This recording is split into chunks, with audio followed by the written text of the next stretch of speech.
नमस्कार, मैं हूं अंजू पंकज। बहुत बहुत स्वागत है आप सबका। पिछले साल जब मोदी सरकार ने वक्फ बोर्ड अधिनियम में 44 संशोधनों वाला बिल लोकसभा में पेश किया था, तो हर तरफ हाय तौबा मच गई थी। मुस्लिम तुष्टिकरण की राजनीति करने वाली सभी पार्टियां एकजुट इस संशोधन बिल के खिलाफ उठ खड़ी हुई थी। आखिरकार इस बिल को जेपीसी को सौंपा गया और वहां पर अभी भी बहस चल रही है। अभी भी इस बिल को लोकसभा या राज्यसभा में कभी पास करवाया जा सकेगा, इस पर एक बहुत बड़ा सवालिया निशान है। लेकिन दूसरी तरफ अगर उत्तर प्रदेश की बात करें तो पिछले हफ्ते योगी आदित्यनाथ ने अपने तेवर साफ कर दिए थे। उन्होंने कहा था कि वक्फ बोर्ड के नाम पर जमीन कब्जा करने वालों से एक एक इंच जमीन वापस ली जाएगी।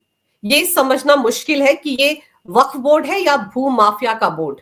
तब योगी आदित्यनाथ ने कहा था कि हमारी सरकार ने वक्फ अधिनियम में संशोधन किया है और एक एक इंच जमीन की जांच की जा रही है। जिन लोगों ने वक्फ के नाम पर जमीन कब्जाई है उनसे जमीन वापस ली जाएगी और गरीबों के लिए आवास, शिक्षण संस्थान और अस्पताल बनाए जाएंगे।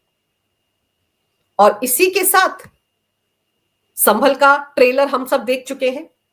वहां पर भी जो जमीनें कब्जाई हैं लोगों ने, हिंदू समुदाय के लोगों की, और जो वक्फ की जमीनें वहां पर बताई जा रही हैं, उनके भी कागजात देखने का काम शुरू हो चुका है। आपको याद होगा जब वो तथाकथित शाही जामा मस्जिद के सामने पुलिस की चौकी बनाने का काम शुरू हुआ था, तो उस वक्त भी असदुद्दीन ओवैसी की तरफ से कहा गया था कि उनके पास कागजात है, ये जमीन वक्फ की है। लेकिन जब इलाके के डीएम ने सभी कागजात को खंगाला तो पता चला कि वो रजिस्टर्ड कागजात है ही नहीं। और उसके बाद तो ये कहा गया कि जिन लोगों ने दावा किया कि वो वक्फ की जमीन है जहां पर पुलिस चौकी बन रही है, उनके खिलाफ भी कार्रवाई की जाएगी। तो उस इलाके में भी, संभल में भी वक्फ के नाम पर जो प्रॉपर्टीज पर कब्जा किया गया है उनको खंगालने का काम योगी सरकार कर रही है। लेकिन अब कानपुर का नंबर भी आ गया है। पिछले 3 महीने से कानपुर में भी वक्फ की संपत्तियों के सर्वे का काम चल रहा था, जो अब पूरा हो गया है। चारों तहसीलों में कुल 1669 संपत्तियां चिन्हित की गई हैं। सदर तहसील में सुन्नी वक्फ बोर्ड की 914 और शिया की 34 संपत्तियां हैं। वक्फ बोर्ड की घाटमपुर तहसील में 189, बिल्हौर में 388 और नरवल में 144 संपत्तियां हैं। यहां समझने वाली बात यह है कि जब मुस्लिम तुष्टिकरण की राजनीति करती हैं पार्टियां, तो मुसलमानों को एक पूरी जमात के तौर पर गिना जाता है। तब कोई ये बात नहीं करता है कि वहां पर शिया हैं, अहमदिया हैं, सुन्नी हैं, बरेलवी हैं, बहावी हैं। तब कोई मुसलमानों के फिरके कितने हैं, जातियां कितनी हैं, इसकी बात नहीं करते हैं। लेकिन जब वक्फ बोर्ड की बात आती है तो आप देखिए, सुन्नी वक्फ बोर्ड अलग है और शिया वक्फ बोर्ड अलग है। इन सब की संपत्तियों को अब एक तरह से इनकी पहचान की गई है इस सर्वे में और डिजिटल तरीके से ये रजिस्टर की गई हैं। और गौर करने वाली बात यह है कि ये जो 1669 संपत्तियां चिन्हित की गई हैं वक्फ बोर्ड की, इनमें 548 संपत्तियां सरकारी हैं। यानी कि शिया वक्फ बोर्ड और सुन्नी वक्फ बोर्ड दोनों ने सरकारी जमीनों पर भी कब्जा करके रखा हुआ है। 548 ऐसी सरकारी संपत्तियां हैं जिन पर मस्जिद और कब्रिस्तान बने हुए हैं। और ये बात सिर्फ कानपुर की 4 तहसीलों की हो रही है। राजस्व विभाग के पास इन संपत्तियों का पूरा ब्यौरा है ही नहीं। जिला प्रशासन ने इन सभी संपत्तियों का सर्वे करके अपनी रिपोर्ट राज्य सरकार को भेज दी है। अब ये कहा जा रहा है कि ज्वाइंट पार्लियामेंट्री कमेटी की रिपोर्ट में इस पर अध्ययन किया जाएगा और तब आगे की कार्रवाई होगी। और गौर करने वाली बात यह है कि वक्फ की संपत्तियों के सर्वे का काम 2021 में भी शुरू किया गया था, लेकिन तब काफी विरोध हुआ था, जिसके बाद मामले को कुछ वक्त के लिए टाल दिया गया था। और अब प्रशासन ने जिन 548 सरकारी संपत्तियों को चिन्हित किया है उनका क्षेत्रफल 89 हेक्टेयर है। सदर तहसील में सबसे ज्यादा सुन्नी वक्फ बोर्ड की संपत्तियां हैं। परेड के आसपास के क्षेत्रों में कई संपत्तियां भी वक्फ बोर्ड ने अपने नाम कर रखी हैं। और योगी आदित्यनाथ ने जब ये कहा था कि वक्फ बोर्ड की एक एक इंच जमीन जो अवैध तरीके से कब्जाई गई है उसको वापस लिया जाएगा, और इसके लिए उत्तर प्रदेश सरकार ने कुछ नियम कायदे भी बनाए हैं वक्फ बोर्ड को नियमित करने के लिए। तो वो जो सुधार है, जो नए नियम है, दरअसल उनमें प्रबंधक जो होता है वक्फ बोर्ड का, उसके चयन के लिए शैक्षणिक योग्यता और आयु सीमा भी तय की जा रही है योगी सरकार द्वारा। डिजिटल रिकॉर्ड रखे जाएंगे सभी वक्फ की संपत्तियों के, ताकि किसी भी प्रकार के अवैध कब्जे को रोका जा सके। दरअसल वक्फ बोर्ड को जब भू माफिया कहा जाता है तो इसीलिए कहा जाता है कि रातों रात वो ऐलान कर देते हैं फलानी जमीन हमारी है, फलानी इमारत हमारी है, और कोई उनको पूछने वाला नहीं है। अब तक तो इसी तरह की अंधेरगर्दी चलती रही, लेकिन अब वक्फ की सभी संपत्तियों का डिजिटल रिकॉर्ड बनाया जा रहा है उत्तर प्रदेश में, ताकि किसी भी प्रकार के अवैध कब्जे को रोका जा सके और वक्फ संपत्तियों के प्रबंधन में जवाबदेही और पारदर्शिता भी सुनिश्चित की जा रही है। अभी तक तो वक्फ बोर्ड ने अगर कह दिया कि ये इमारत मेरी है तो कोई उनसे सवाल नहीं कर पाता था। वहां पर वक्फ बोर्ड वाले जाकर एक बोर्ड लगा देते हैं, ये संपत्ति वक्फ की है, उसके आगे कोई सवाल जवाब नहीं, आप अदालत भी नहीं जा सकते। लेकिन उत्तर प्रदेश में अब ये मनमानी नहीं चलेगी। योगी आदित्यनाथ सरकार ने साफ कर दिया है कि प्रबंधन में जवाबदेही होगी वक्फ बोर्ड के और पारदर्शिता को सुनिश्चित किया जाएगा। और योगी आदित्यनाथ सरकार चाहती है कि सही आंकलन हो वक्फ की संपत्तियों का, अवैध कब्जे ना किए जा सके, आम लोगों को परेशान ना किया जा सके अवैध कब्जों की आड़ में, और पारदर्शिता हो और ये पता चले कि वक्फ की प्रॉपर्टी का इस्तेमाल धार्मिक और सामाजिक कार्यों के लिए यानी कि जनहित के कार्यों के लिए किया जा रहा है या नहीं। अभी तक तो किसी को नहीं पता कि सुन्नी वक्फ बोर्ड के पास जो प्रॉपर्टी है और शिया वक्फ बोर्ड के पास जो प्रॉपर्टी है उसका इस्तेमाल कहां किया जाता है, किसको फायदा होता है। पॉश इलाकों में जहां पर जमीनों के दाम आसमान छू रहे हैं, वहां पर वक्फ की प्रॉपर्टीज का फायदा कौन उठा रहा है। और गौर करने वाली बात यह है कि कहा जाता है कि यूपीए सरकार में किए गए संशोधनों की वजह से ही वक्फ बोर्ड हाल के दिनों में भू माफिया की तरह व्यवहार कर रहा है।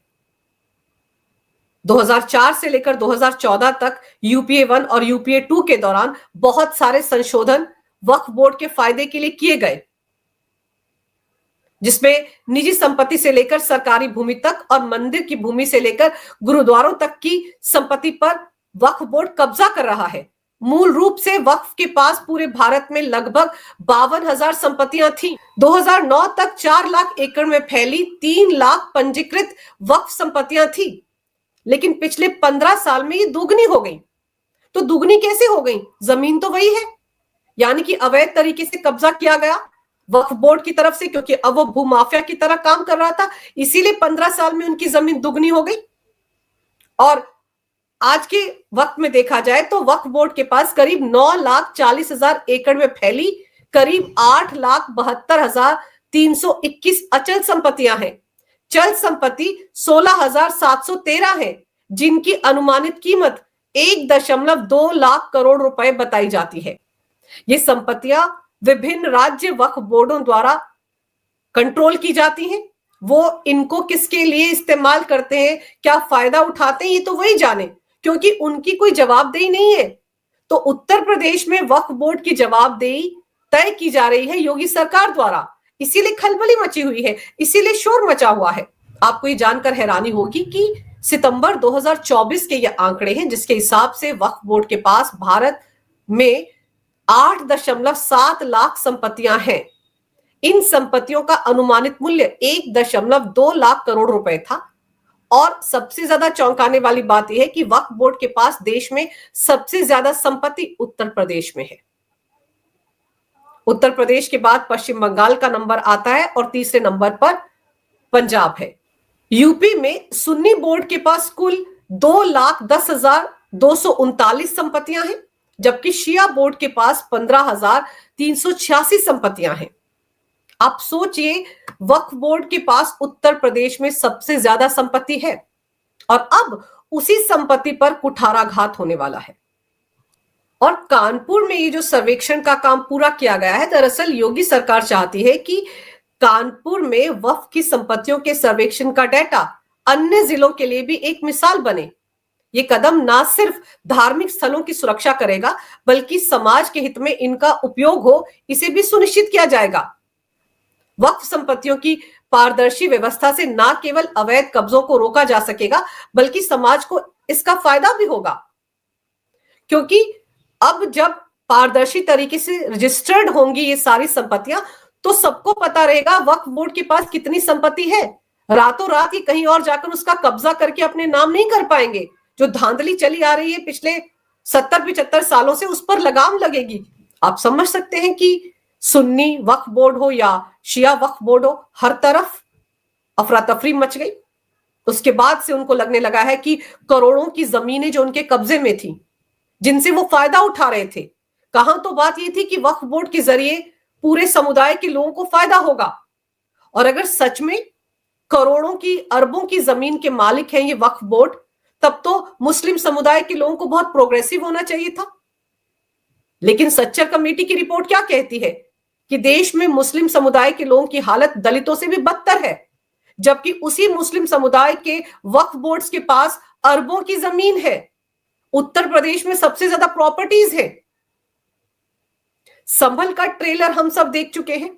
और जिस वक्त वक्फ बोर्ड अधिनियम में संशोधन वाला बिल लोकसभा में पेश किया गया था, उस वक्त खुद असदुद्दीन ओवैसी ने कहा था कि पूरे देश में 90% मस्जिदों पर कब्जा साबित करने के लिए मुसलमानों के पास कोई कागज है ही नहीं। यानी कि उन्होंने खुद ये कहा था कि अवैध तरीके से पूरे देश में 90% मस्जिदों पर कब्जा किया गया है। और इसके अलावा उन्होंने एक आंकड़ा देते हुए कहा था कि उत्तर प्रदेश में 1.21 लाख वक्फ की संपत्तियां हैं और उनमें से 1.12 लाख संपत्तियों में मुसलमानों के पास कागजात ही नहीं है, दस्तावेज ही नहीं है ये साबित करने के लिए कि वैध तरीके से, जायज तरीके से ये प्रॉपर्टी वक्फ बोर्ड को सौंपी गई है। यानी उन संपत्तियों पर मुसलमानों का अवैध कब्जा है। ये बात खुद असदुद्दीन ओवैसी ने कही थी। असदुद्दीन ओवैसी ने तो यहां तक दावा किया था कि तेलंगाना में 33,000 वक्फ की संपत्तियां हैं और उनमें से 90% के पास जमीन का पंजीकृत दस्तावेज नहीं है। तो ऐसे में अगर असदुद्दीन ओवैसी खुद दावा कर रहे हैं कि उत्तर प्रदेश में 1.12 लाख संपत्तियां जो है वक्फ बोर्ड की, उनके कागजात उनके पास है ही नहीं, तो अपना मालिकाना हक वक्फ बोर्ड इन संपत्तियों पर कैसे साबित करेगा?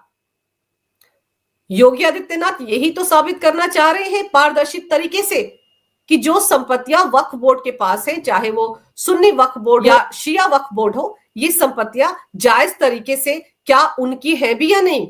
कहा यह जाता है कि बहुत से लोग मरने से पहले अपनी संपत्ति को वक्फ कर देते हैं, वक्फ बोर्ड को दे देते हैं। तो ऐसे में योगी आदित्यनाथ सरकार यही जानना चाहती है कि उत्तर प्रदेश में जहां सबसे ज्यादा वक्फ की प्रॉपर्टी है, क्या सुनियोजित तरीके से, रजिस्टर्ड तरीके से, कागजात के साथ ये संपत्तियां किसी ने वक्फ बोर्ड को दी भी थी या नहीं? क्योंकि 548 ऐसी संपत्तियां वक्फ बोर्ड में कानपुर में सामने आ गई हैं जो सरकारी हैं, जिन पर शिया और सुन्नी वक्फ बोर्ड ने कब्जा करके रखा था। तो अभी तो सिर्फ संभल और कानपुर की बात हो रही है।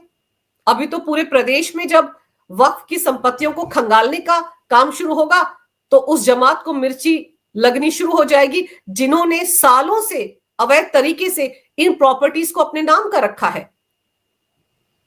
इनसे फायदा किसको हो रहा है? मुस्लिम समुदाय को तो फायदा नहीं हो रहा है, जबकि कहा ही जाता है कि वक्फ की प्रॉपर्टी का इस्तेमाल लोगों के हितों के लिए किया जाता है।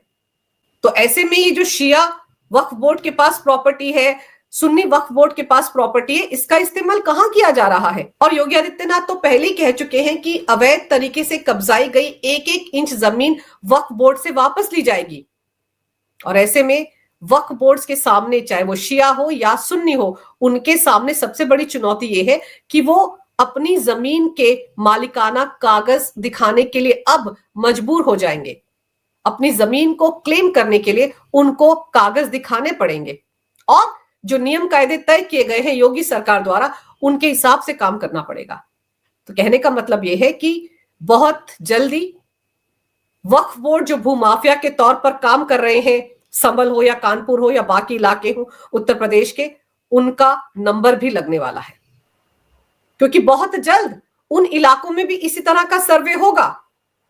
पूरी प्रॉपर्टी को खंगाला जाएगा कि किसकी प्रॉपर्टी कैसे इनके हाथ में आई, कितने अवैध कब्जे इन्होंने किए हैं, तो सबके सब इस वक्त कागज तलाशने में लगे हुए हैं, बिलों में घुस गए हैं, क्योंकि बिना कागज दिखाए अब बात नहीं बनने वाली। योगी आदित्यनाथ के सामने कागज नहीं दिखाने वाले गैंग की एक नहीं चलने वाली।